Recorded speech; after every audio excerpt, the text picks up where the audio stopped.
Komið sæl.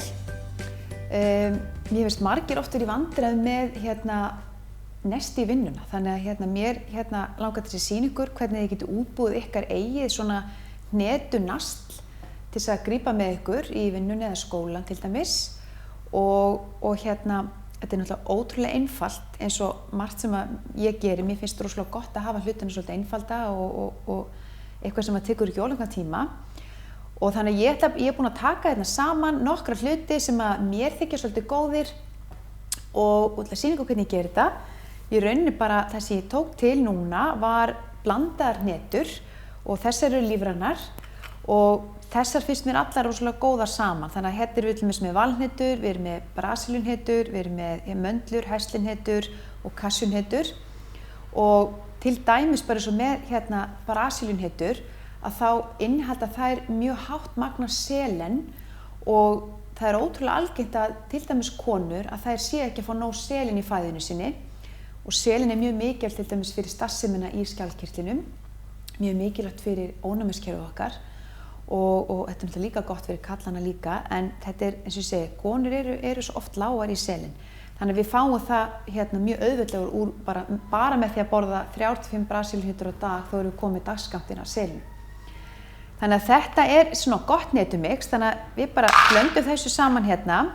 Svo er ég með rosalega skemmtilega svona blöndu frá Food Doctor og þetta er búið létt rista þetta úr smá tamari sojasósu. Þannig að það er svona, það er búið rista fræin og það kemur svona pínulítið saltbragð af fræjunum sem gefur svona dýpra bragð og þau verða náttúrulega rosalega góð þegar búið rista þau. Þannig að við blöndum þessu bara saman og ég er svolítið bara að slumpa á magni. Þið bara setið það magn sem þið viljið hafa í þessu og svo finnst mér náttúrulega kókosflugurnar gera þetta svolítið gott. Það er svona, gefa svona auka bragð, ristuðu kókosflugurnar. Þannig að við setjum bara það sem okkur finnst gott að hafa í þessu.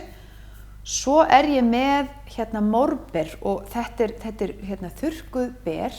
Og þau eru í algjör uppáhaldi á mér. Þetta er algjört nammi og það er eiginlega svona karmölubragð af þeim. Þannig að þetta er svona ólíkt öðrum berjum heldur þið eru vön að borða. Og þau eru mjög næringarík og þau gefa svona alveg temmilega góða sætu. Þannig að mér finnst voða gott að blanda þeim í svona hnetumix. Af því að það má náttúrulega líka alveg vera döðlur eða aprikósur eða bara rúsinur, gótiber, bara hvað hentar ykkur.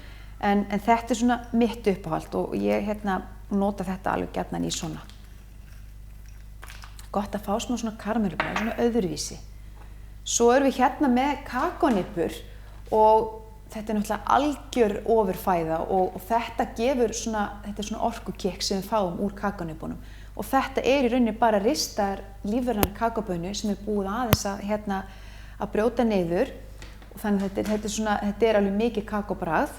Og sumir kannski þarf að venjast þessu bragði. Mér finnst það náttúrulega einstaklega gott og þetta gefur okkur raunverulega orku. Þetta er svona orkusnakk. Þannig að við setjum þetta aðeins með og svo er bara hræra þessu saman, bara rétt þess að leyfa þessu að blandast. Svo er ég náttúrulega með ótrúlega sniðug nestisbox og ég er svona nestiskona. Ég er alveg fræg fyrir það svona í bæðinu á heimilinu og í vinkonahópnum að ég er rosalega mikið með nesti með mér þegar maður náttúrulega veit aldrei hvar maður endar og hvað maður fer að gera. Þannig að það er oft gott að vera bara með lítið box með sér, annaðhvort í hanskahólinu í bílnum eða í skúffunni í vinnunni eða bara í töskunni og vera bara með svona þægileg box sem maður getur reddað sér þá góðri næringu ef það er ekkert sem er í boðinu sem að höfða til manns. Og ef blóðsykurinn er alveg farin að falla og maður er svakalega svangur. Þannig að mér finnst það gott að útbúa bara svona box bara fyrir ykkur nokkra daga. Þannig að ég þurfi ekki alltaf að vera að pæla í þessu. Þannig að hérna er ég bara búin að setja í box og eins og ég segi, hérna er við 3, þannig að ég á það allavega fyrir 3 skammta. Og ég lendi þó ekki dýnunni í vesen. Ég er það allavega bara vel nærð og bara í góðum málum. Þannig að ég halda orkunni vel yfir daginn. Það er náttúrulega mjög orkuríkt og næringaríkt, fullt af steinefnum, stærri vítamín og fleira í þessu. Þannig að við erum ansi vel sett með svona box. Þannig að ég þakka bara fyrir mig.